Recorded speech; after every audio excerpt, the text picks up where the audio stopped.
A partir de agora,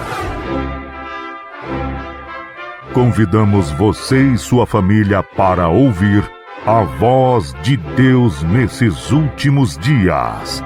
Uma programação da Igreja Evangélica Tabernáculo do Deus Vivo.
Porque assim diz o Senhor Deus de Israel: a farinha da panela não se acabará, e o azeite da botija não faltará, até o dia em que o Senhor dê chuva sobre a terra.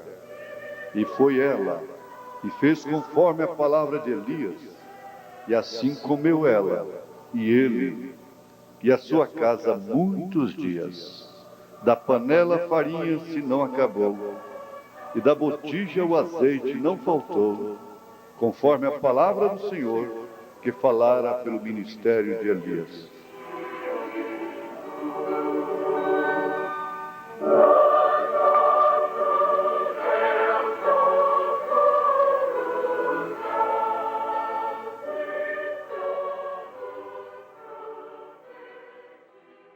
Vamos inclinar nossas cabeças.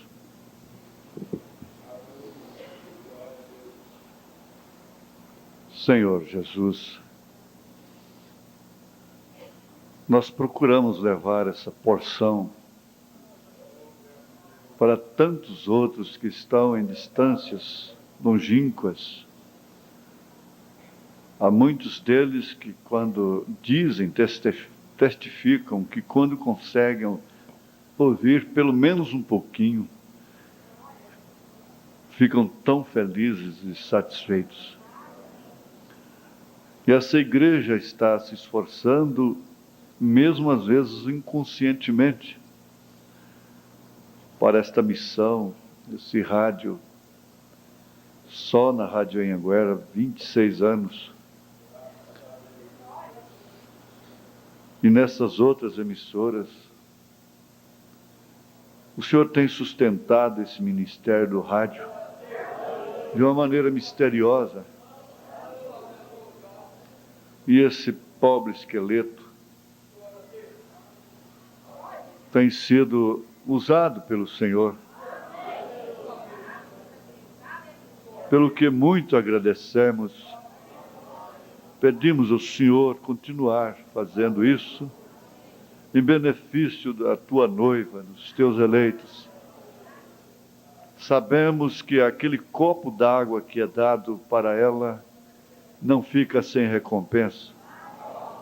Muito embora quem dá o copo d'água não se refere propriamente aos eleitos.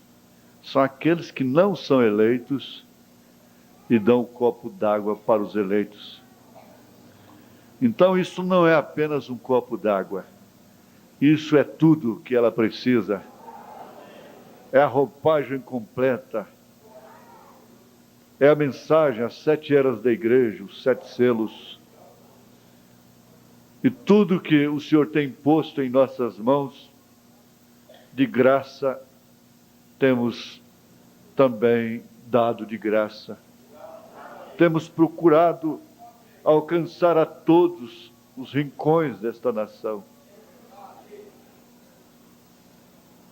E o Senhor reconhece, o Senhor sabe disso, que esse povo, estas irmãs, esses irmãos, são os instrumentos para isto. Que o Senhor recompense esta igreja com saúde, com alegria da salvação. Esses que trabalham, diaconizam, administram, tocam, cantam, sacrificam alguma coisa, dentro de um bom espírito, com alegria na alma, para este fim, tenha sua recompensa. Senhor Jesus, continua conosco agora, nessa meditação da angústia daqueles que perdem tudo para serem redimidos. Então, nós pedimos, em nome do Senhor Jesus Cristo, estas bênçãos e agradecemos. Amém, Senhor. Amém. A angústia de espaço, ela se refere à estreiteza, a limite, a restrição. E essa dimensão humana, vamos prestar bem atenção, essa dimensão humana é sujeita a limites, a restrições, a estreitamentos. O que, sem dúvida alguma, confina a dimensão em limites. Justamente por sermos limitados, é que somos objetos de angústia. Então vamos ver mais de uma maneira bem assim objetiva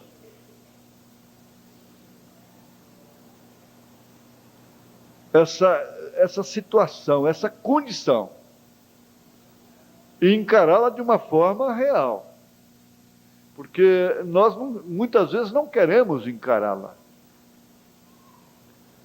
Hoje mesmo eu atendi uma pessoa que tem a fobia por lugar trancado. Outros têm a fobia por escuridão, não pode, tem que dormir com a luz acesa. Isso é uma coisa que age no psíquico, porque a pessoa, depois de estar dormindo, como é que ela sabe que a luz apagou, não é? E é só apagar, ela sabe. Muitas pessoas sofrem disso, e às vezes a coisa começou lá de pequeno, no berço.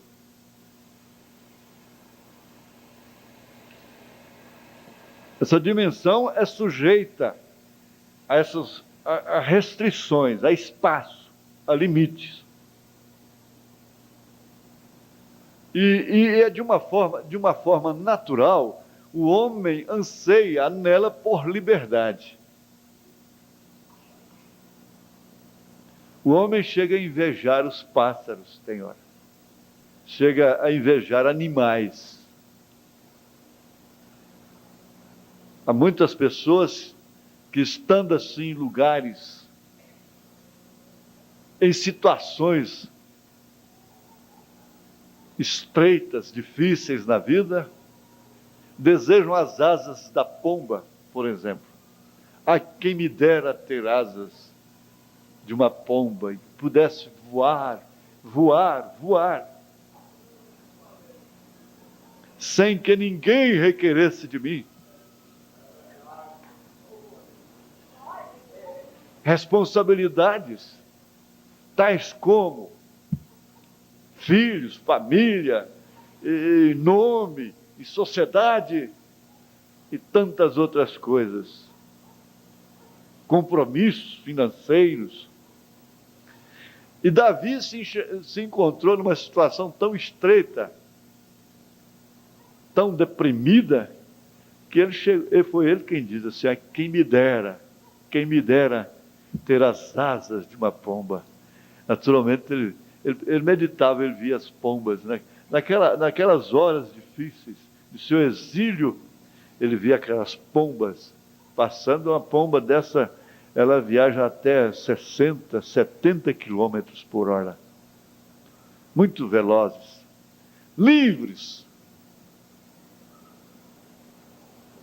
E ele chegou a clamar assim.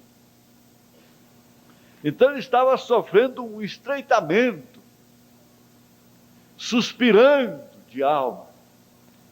E isso quer dizer angústia, ansiedade, aflição, uma aflição intensa, oprimiu o seu coração a ponto de não resistir. E veio a falhar, parando totalmente de trabalhar. Isto quer dizer que morreu. A ânsia, a agonia, o sofrimento, o tormento, a tribulação. Mas é justamente na angústia que o homem mostra a sua capacidade de equilíbrio. Mostra que não tem uma anormalidade cerebral. Há pessoas que perdem totalmente o equilíbrio ao enfrentar determinadas situações. E fazem coisas que elas jamais fariam em seu estado normal.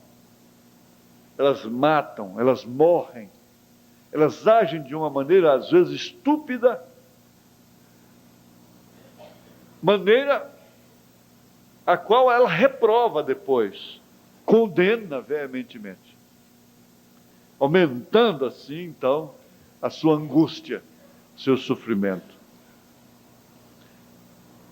Billy Paul diz que o maior milagre que ele viu na vida de seu pai, que ressuscitava mortos, abria olhos de cegos, curava o câncer na hora, ele disse que o maior milagre que ele viu, o maior mistério foi como ele controlava as situações. O equilíbrio que ele tinha para se manter calmo e confiante em Deus. E sempre sair daquela situação deprimente, às vezes, de uma maneira vitoriosa. Na mensagem, então, Jesus chegou e chamou. Nós temos de repetir quadros como o de Jó. No parágrafo 92 ao 102, ele fala dessa situação de Jó. Havia um homem, certa vez, chamado Jó, um dos mais antigos profetas na Bíblia. Ele era um grande homem. Ele tinha amado o Senhor e feito tudo o que sabia como fazer. E Satanás desejava peneirá-lo. Assim ele um dia disse a Deus, sim, ou melhor, Deus disse a ele, por onde tens andado, Satanás? Ele disse, rodeando a terra e passeando por ela. E parece que Deus buscou uma ocasião contra Jó. Ele disse, observaste ao meu servo Jó? Não há ninguém na terra semelhante a ele, Ele é um homem perfeito. Agora, essa era a ficha de Jó lá nos céus. Homem perfeito. Para mim, Deus já estava julgando Jó pelo seu último estado. Disse ele, certo, tu lhe dás tudo, ele tem tudo, fazes tudo por ele, não deixa lhe faltar nada, ele tem abundância de tudo. Certamente ele é um grande homem, é claro. Mas deixa-me tê-lo uma vez e eu mudarei o tom. Eu vou mudar aquela coisa. Você sabe que quando a vida está tranquila,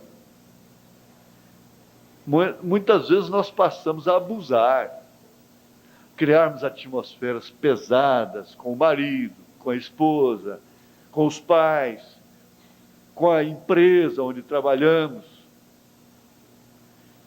Começamos a pôr a coisa assim, um tanto relaxada, não é? Mas eu farei com que ele blasfeme de ti na tua face. Satanás desafiando a Deus. Então ele disse, tu não podes fazê-lo. Agora, aí está a confiança que Deus tem no crente. Aí está a confiança que Deus tinha em Jó. Aí está a confiança que Deus tem no crente.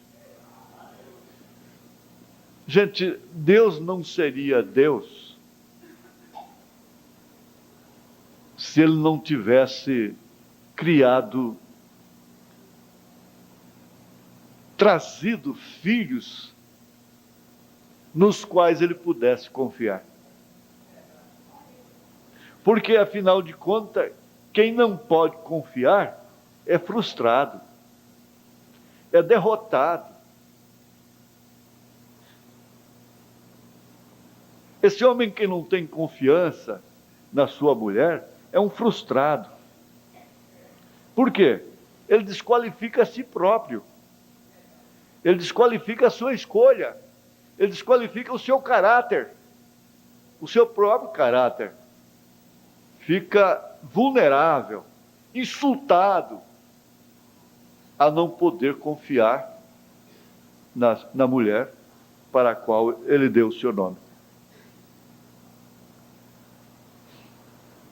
Agora, isso é recíproco. Uma mulher que não pode confiar no marido é uma infeliz. Não pode confiar porque ele é um desequilibrado.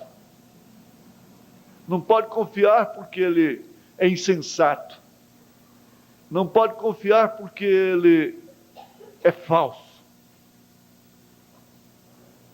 Não pode confiar porque ele carrega um espírito de prostituição e ela está sujeita até a pegar uma AIDS, uma doença maligna, a qual ela não tem culpa.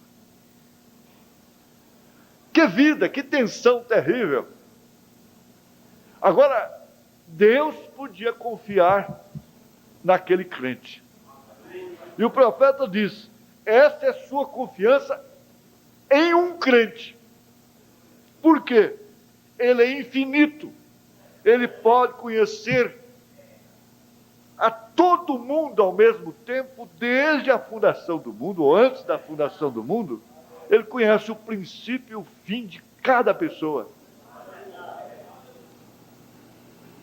Houve um homem que durou 969 anos. 969 anos. Quem dura hoje 69 já fez uma vantagem tremenda.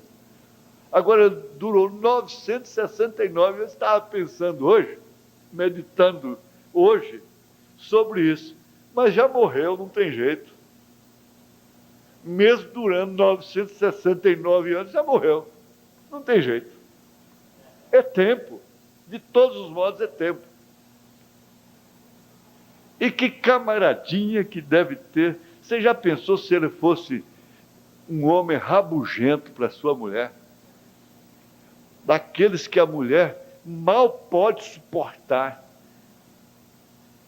criador de caso, não agradece a mulher que tem, que sofre para ajudar, para... Você já pensou tolerar um homem desse, 969 anos? Misericórdia! Se durar, tolerar 40, 50 anos, já é um heroísmo? Já pensou centenas de anos? Mas Deus é infinito, Ele é eterno, Ele conhece o fim desde o princípio, Ele sabe que Satanás não podia fazê-lo, pois Ele é a palavra, Ele sabia o que Jó faria. Ele tinha que deixar esse livro na Bíblia. E ele tomou personagens para sofrerem angústias insuportáveis, para deixarem páginas neste livro.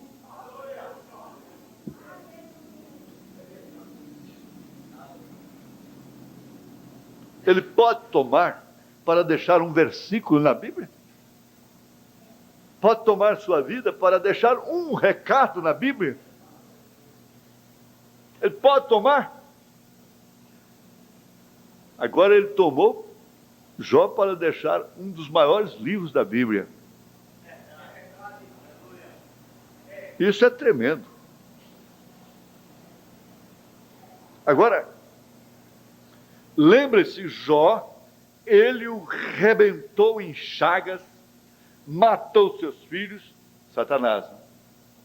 Tomou tudo que ele tinha, perdeu tudo que tinha, acabou tudo que tinha, tudo que lhe causava gozo, paz, tudo que simbolizava a recompensa de ser justo, de ser fiel a Deus, acabou. Sua saúde se fora, mesmo seus consoladores vieram e não puderam fazer nada a não ser acusá-lo de ser um pecador secreto. Foi o máximo que eles puderam fazer, seus amigos. E o velho Jó chegou a um tal ponto que ficou tão angustiado, estreitado, na ânsia intensa, na agonia intensa, no sofrimento, no tormento, na tribulação, mostrando sempre o seu equilíbrio. Há pessoas que, quando se desmontam financeiramente, há quantos que já fizeram, eu lembro de um golpe que os agricultores sofreram com a seca, e eles fizeram financiamentos, altos financiamentos para plantio, e alguns deles suicidaram. Agora, mais de 20 com esse plano real, só numa cidade da Bahia, tiraram suas próprias vidas, porque iam tão bem, mas eram tão bem supérfluo, que quando veio o real, mostraram que não ia bem, que a coisa era supérflua.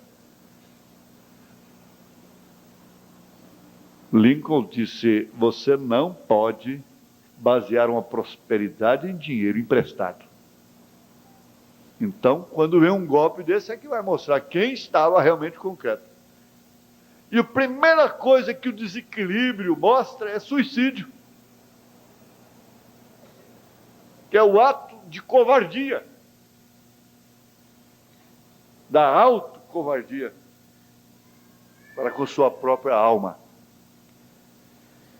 Mas Jó, estando numa angústia intensa, ele não perdeu o equilíbrio e sua confiança em Deus. Você tem que ficar angustiado. Mas que sentença, hein? Que sentença terrível. Meu Deus, até quando vai ser isso?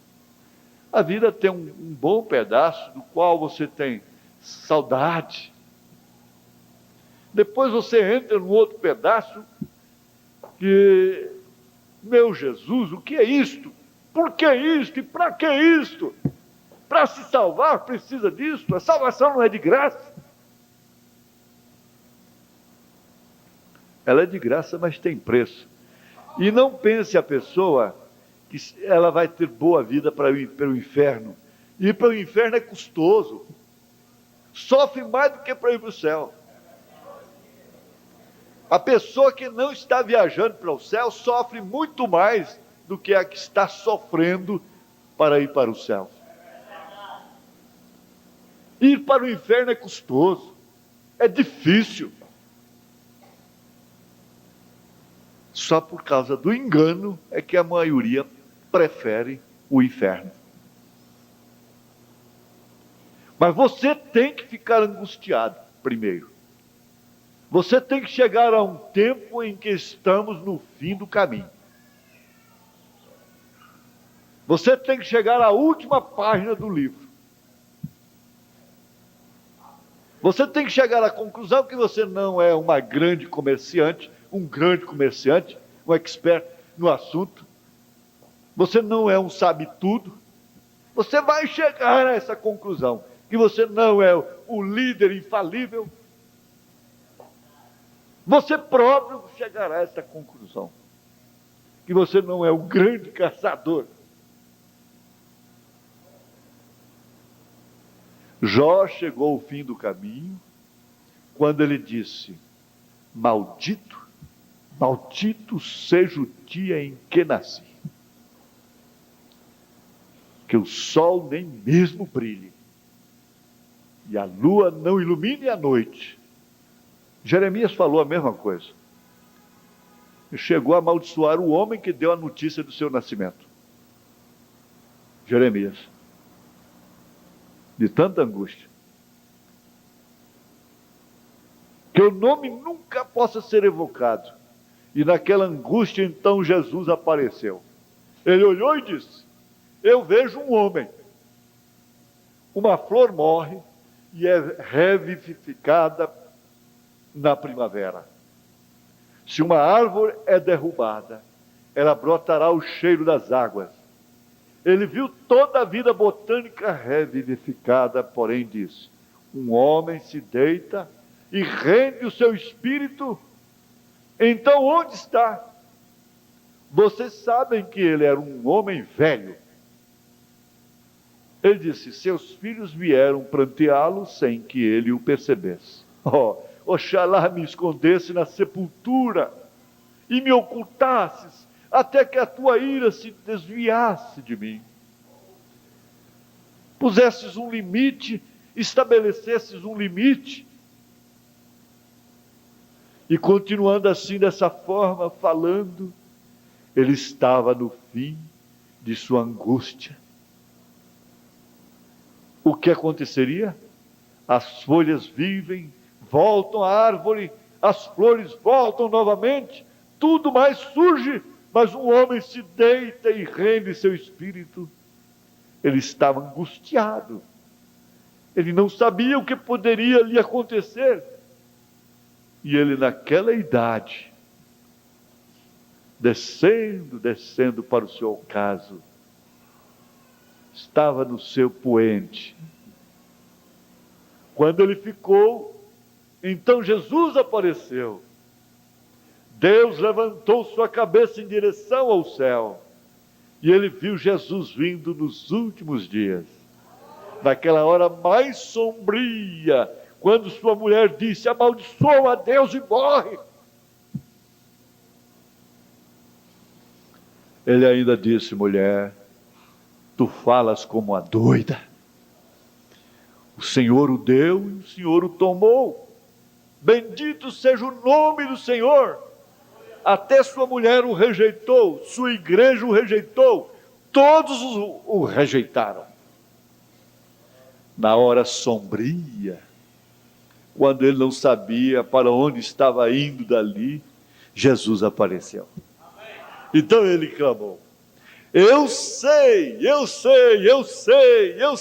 que meu Redentor vive, e que nos últimos dias se levantará sobre a terra. E depois de consumida a minha pele, ainda em minha carne verei a Deus, vê-lo-ei por mim mesmo. Em sua hora mais sombria, então Jesus apareceu. Sim, Senhor, foi na sua hora mais sombria,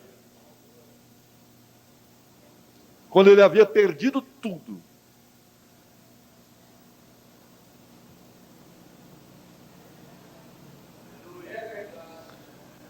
Aqui no parágrafo 115, nós estamos com a mensagem: então Jesus chegou e chamou. O profeta diz: vocês sabem, quando o homem chega a essa condição, muitas vezes Deus o leva a uma prova final. É em angústia que realmente mostramos nossas cores, o que realmente somos. Aqui no parágrafo 59, para os que gostam de fazer concordância, eu anoto, junto com o 115 eu ponho 59. 59 já sei que é o parágrafo da mesma mensagem. Aqui no 59 eu coloco 115. Agora Marta deve ter conhecido isso, ou reconhecido isso. Embora ela estivesse ocupada cuidando da casa, lavando louça e assim por diante, mas ali ela mostrou suas cores, ela mostrou o que realmente estava nela. Ela foi encontrá-lo imediatamente numa hora de angústia, de aflição. Parece que ela havia perdido totalmente toda a sua causa. Se Deus estava em Elias, Deus tinha de estar em Cristo, porque ele havia provado que ele era aquela pessoa. E foi justamente o que ele fez naquele momento. Voltando ali para o parágrafo 115, repetindo, ele diz: vocês sabem, quando um homem chega a essa condição, muitas vezes Deus o leva a uma prova final. É em angústia que realmente mostramos nossas cores, o que realmente somos, se temos ou não equilíbrio. No parágrafo 37 da mensagem Esteja Certo de Deus, o profeta falando desta viúva que havia perdido tudo que tinha. Porque alguém disse: eu não tenho tudo que amo, mas amo tudo que tenho. Tudo que ela perdeu significava muito para ela. E ela perdeu tudo que tinha. Perdeu inclusive seu marido. Ela ficou sozinha com um filho. Aquele filho ainda era novo, era criança. Por certo, então, era uma viúva nova ainda. Enfrentando aquela dificuldade, aquela angústia. E nesse parágrafo 37 da mensagem Esteja Certo de Deus, o profeta diz: e o azeite estava... somente sobrava uma boa colherada no pequeno recipiente. Que angústia! Ela sabia que ia morrer. Ela ia fazer aquele último bocado, ia comer com seu filho e depois, então, morrer. Porque tantos outros estavam morrendo. E ela estava magra, seu filho estava magro. Já havia perdido a saúde. Tanto é assim que ele morreu logo depois, com Elias lá dentro de sua casa. Somente aquela quantia de azeite e aquela quantidade de farinha restava entre ela e a morte. Agora veja, 1 Reis 17, 8 em diante. Então veio a palavra do Senhor, dizendo a Elias, ao profeta Elias: levanta-te e vai a Zarefate, que é de Sidom, e habita ali. Eis que ordenei ali uma mulher viúva que te sustente. Como Deus faz as coisas. Então ele se levantou e foi a Zarefate, e chegando à porta da cidade, eis que estava ali uma mulher viúva apanhando lenha, e ele a chamou e lhe disse: traze-me, peço-te, num vaso um pouco d'água que beba. E indo ela buscá-la, ele a chamou e lhe disse: traze-me agora também um bocado de pão na tua mão. Porém ela disse: vive o Senhor teu Deus, que nem um bolo tenho, senão somente um punhado de farinha numa panela e um pouco de azeite numa botija. E vês aqui, apanhei 2 cavacos e vou prepará-lo para mim e para o meu filho, para que o comamos e morramos. E Elias lhe disse: não temas, vai, faze conforme a tua palavra. Agora, ele não discutiu, e nem ela tampouco.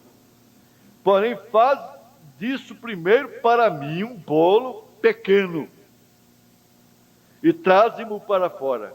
Depois farás para ti e para o teu filho. Porque assim diz o Senhor Deus de Israel: a farinha da panela não se acabará, e o azeite da botija não faltará, até o dia em que o Senhor dê chuva sobre a terra.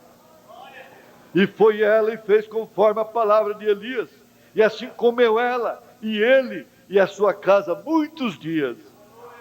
Da panela a farinha se não acabou, e da botija o azeite não faltou, conforme a palavra do Senhor, que falara pelo ministério de Elias.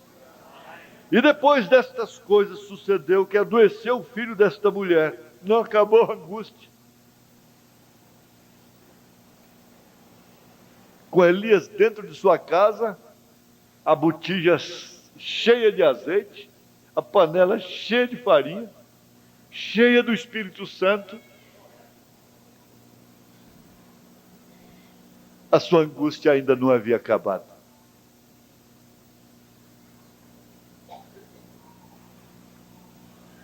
E depois destas coisas sucedeu que adoeceu o filho desta mulher, da dona da casa, e a sua doença se agravou muito até que nele nenhum fôlego ficou. Morreu. Então ela disse a Elias: que tenho eu contigo, homem de Deus? Ela sabia que ele era homem de Deus. Você me deu um alívio e depois me traz um tormento desse. Vieste tu a mim para trazeres à memória a minha iniquidade e matares a meu filho? E ele lhe disse: para mim isso está sendo muito importante, deve estar sendo importante para você também. E ele lhe disse: dá-me o teu filho.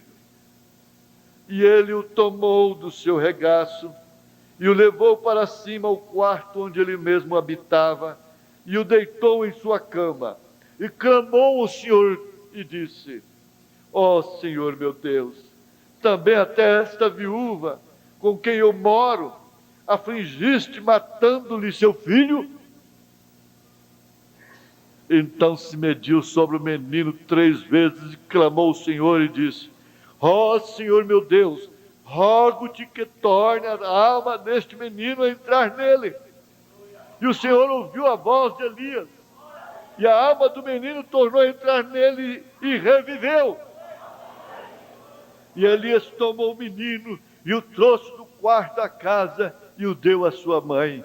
E disse a Elias: vês aí, teu filho vive. Então a mulher disse a Elias: nisto conheço agora que tu és homem de Deus, e que a palavra do Senhor na tua boca é verdade. Passou sua angústia? Sim. E o azeite estava sobrava uma boa colherada no pequeno recipiente. Somente aquela quantia de azeite e aquela quantidade de farinha restava entre ela e a morte. Ela deve ter sido muito sincera em sua oração, quando estava enfrentando aquela condição. Espere Espere, você vai ver como é que você vai mudar a música dentro de casa com sua mulher. Você vai acabar essa valentia, essa ignorância toda, essa estupidez, esse machismo, essa brutalidade. Espere, você vai acabar com você não vai ser mais essa mulherzinha nervosa, exigente, histérica. Qualquer coisa está dando um ataque histérico. Pode deixar, isso vai acabar.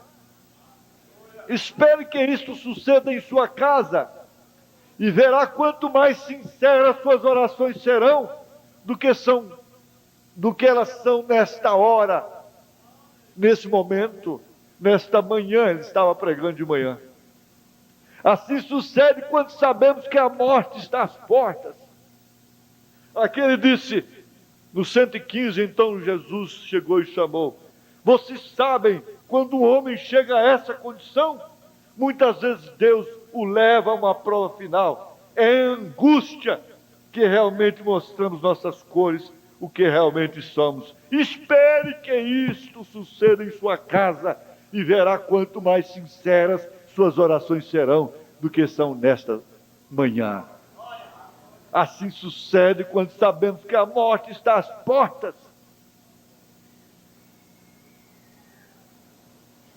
Não há lado para chegar em determinadas pessoas. É como aquele cavalo, nós ouvimos isso aqui. Tinha um cavalo que tinha um peão muito bom sobre ele, manso, meigo. E este cavalo levava banho, ração, carinho, e ele continuava rebelde. Rebelde. Então o que fez o seu proprietário? Mudou de peão. Trocou o cavalheiro, o jockey. E colocou sobre ele um jockey mau, perverso.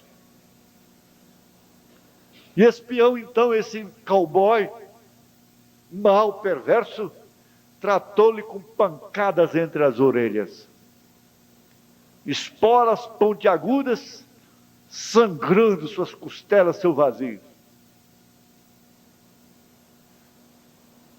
Agora, depois, todo banhado de sangue, de apanhar bastante, agora ele ficou manso. Irmão Branham disse, então, o Espírito Santo quer nos botar em ordem, dizendo, não é assim, minha filha. Não é assim que se veste. Não é assim que se porta. Não é assim que se faz, meu irmão. Não é assim, marido. Não é assim, mulher. Mas nós vamos ficando cada dia mais rebeldes, mais duros. Então, quem é que entrega a Satanás? Ele próprio tira o jockey, o cowboy, o peão de cima, o manso, aquele que fala no coração, e ele põe aí ele entrega aquele camarada, aquela camaradinha, para um peão malvado, que não tem dó de bater, que não tem dó, que gosta de ver sangue correr. Aí então é hora de falar mais brando com a mulher, mais brando com o marido. Agora é hora de mudar a música dentro do Titanic. Mais perto quero estar, ó Deus, de ti.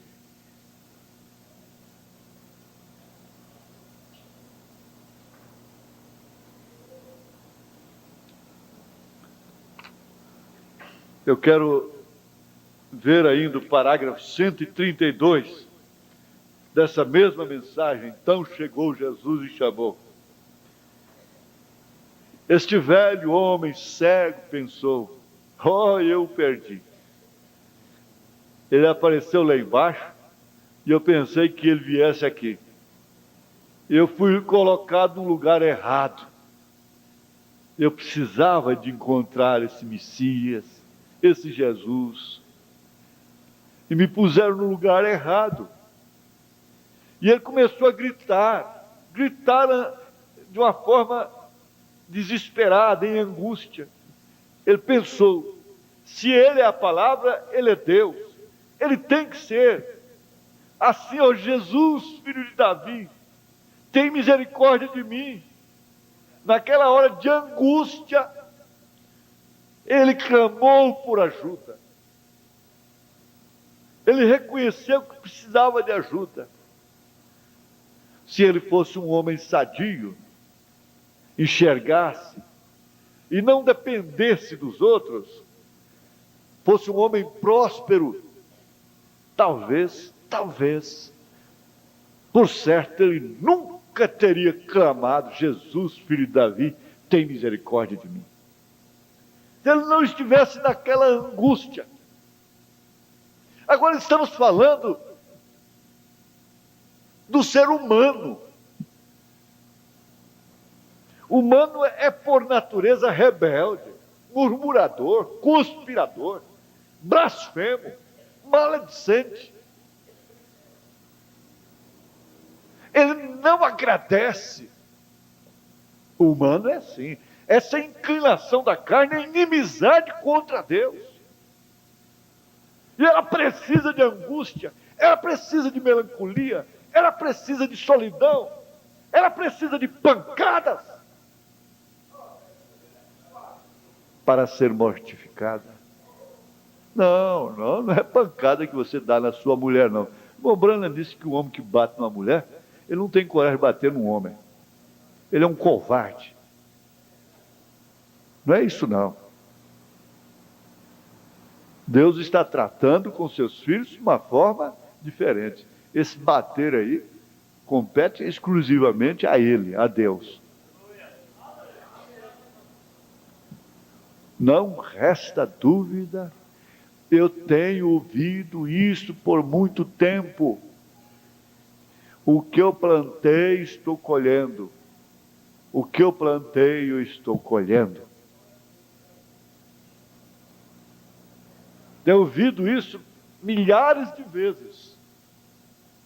O que eu plantei, eu estou colhendo. Que Deus me dê graça agora. Naquela hora de angústia, ele clamou por ajuda. Mas por que ele clamou? Porque ele já havia perdido tudo que tinha, inclusive a visão. Ora, no parágrafo 147, vamos para lá. A mensagem é a mesma. Então Jesus chegou e chamou.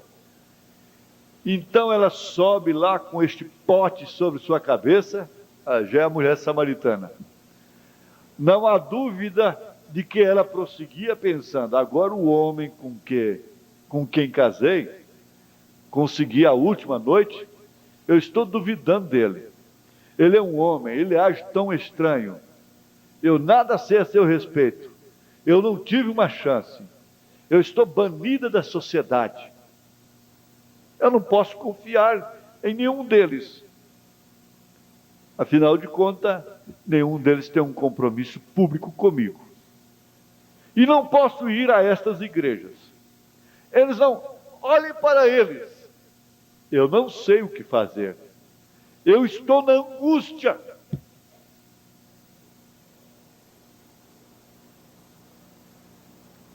Agora, isso aqui é uma inferência, mas é inferência profética.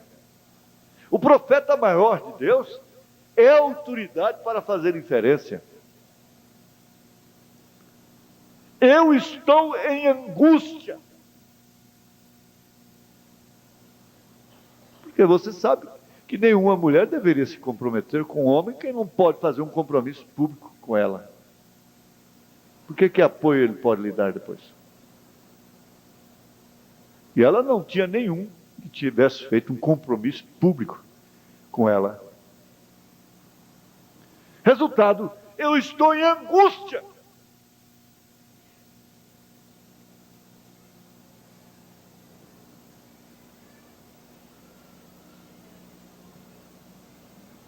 Eu estou em angústia. E eu tenho estado lendo a Bíblia. Seguramente, algum dia, aquele profeta aparecerá em cena. Agora, eu sei que eles alegam que não há tal coisa. Isto pode ser talvez daqui a 100 anos e daqui a 1000 anos. E eu vou morrer na minha angústia. Nós temos esperado por isso há milhares de anos e nunca aconteceu ainda. Assim não estamos esperando por isso agora. Tudo é assim. Oh, não. Nós temos igrejas e coisas. Não precisamos de nada como aquilo agora. Como esse grande ministério. Como aquele homem assentado junto ao poço de Jacó. Assim então ela prosseguia lá pensando. Você sabe quando você pensa sobre ele, é quando ele aparece a você. Se você está pensando num desastre, então o desastre está te rodeando.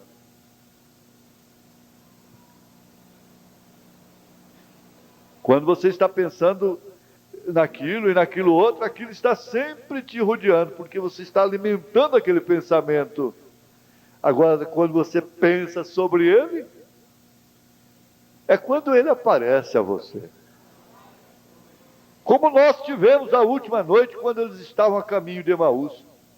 Quando ela pensava sobre estas coisas, ela ouviu um homem dizer, dá-me de beber. Ela estava cansada.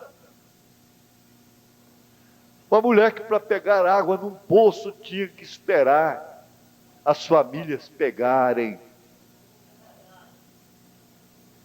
Mas lá naquele tempo, até para apanhar água, tinha que esperar a vez dos outros, das famílias. Depois é que ia.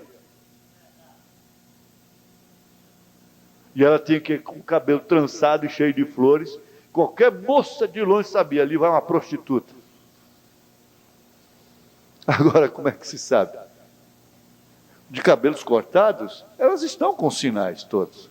De mini saia, de short, calça esporte, de tudo. Foi com quem você se casou? O sinal está mais evidente do que naquela época. Porque elas vão ser julgadas como tal. Eu estava pensando aqui uma coisa. O irmão Brana estava dizendo nessa fita, a irmã Meda disse, nós não vimos nenhuma mulher vestida com uma saia nesse dia, eles andando por lá.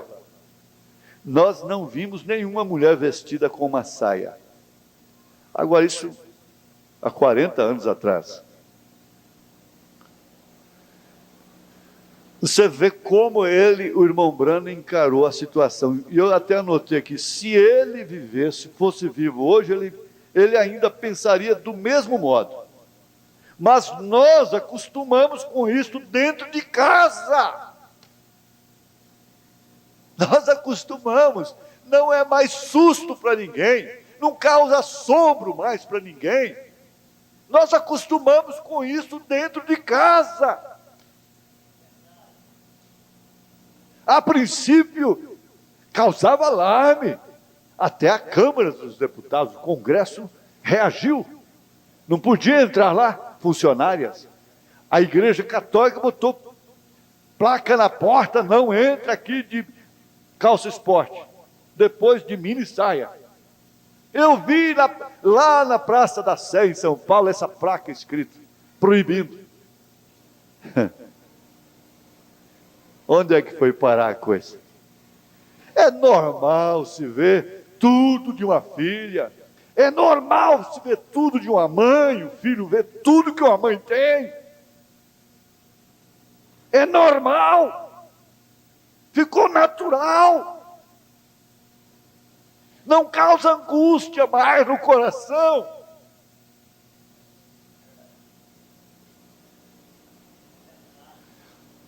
Que hora que nós estamos vivendo?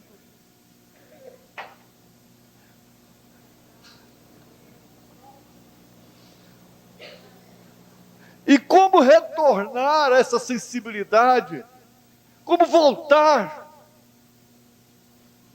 Nós caímos no segundo estágio.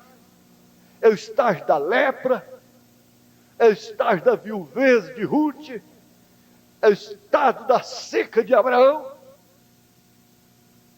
É normal aceitar um filho.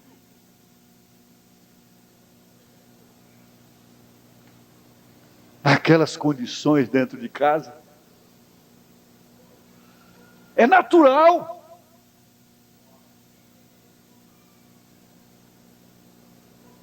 Agora, Deus não se acostumou com isso. Deus não se dobrou. Isso é a morte dentro de casa. Isso deveria ter causado angústia. E se alguém se angustia, causa um peso terrível. Se alguém se angustia, causa briga, contenda.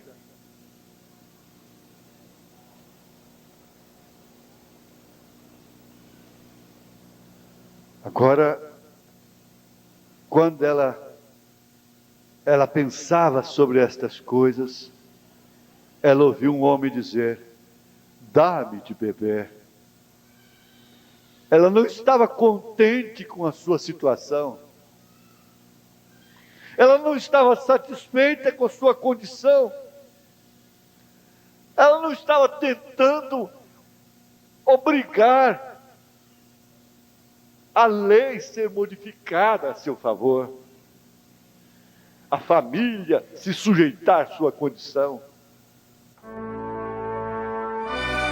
Fomos mais uma vez abençoados com esta programação. Convidamos você e sua família para estarem conosco amanhã neste mesmo horário, na rádio Shekinah FM 107.1. Nossos cultos são realizados na Igreja Tabernáculo do Deus Vivo, quarta e sexta-feira às 19 horas. Nos domingos, às 8 e às 18 horas. Maiores informações, acesse avozdosinal.org.br.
Sigo sem medo, meu Senhor, que me